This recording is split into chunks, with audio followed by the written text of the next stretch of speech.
क्या बारिश के दौरान मोबाइल पर बात करने से, बिजली गिरने से मौत हो सकती है? महाराष्ट्र के कोल्हापुर में ऐसा हुआ है। एक आरटीओ अधिकारी की मौत हो गई है।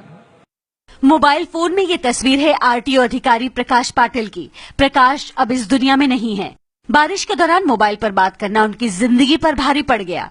हादसा महाराष्ट्र के कोल्हापुर में हुआ। आरटीओ अधिकारी प्रकाश पाटिल अपनी पत्नी और बेटी के साथ भूधरगढ़ किला घूमने निकले। बारिश हो रही थी। इसी दौरान प्रकाश के मोबाइल पर उनके दोस्त का फोन आया।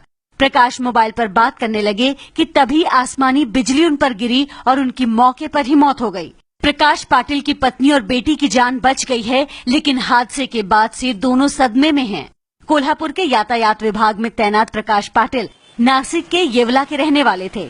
2 साल पहले ही उनकी पोस्टिंग कोल्हापुर हुई थी। बारिश के दौरान मोबाइल पर बात करना प्रकाश पाटिल के लिए मौत की वजह बन जाएगा, ये शायद ही किसी ने सोचा था। लेकिन ये हादसा सभी के लिए एक सबक है। अगर मौसम खराब हो, आसमान में बिजली कड़क रही हो और आप खुले आसमान के नीचे हो, तो कभी भी मोबाइल का इस्तेमाल ना करें। और ये दर्दनाक जो हादसा है, कई लोगों के लिए सबक भी है कि बारिश में मोबाइल पर बात ना करें।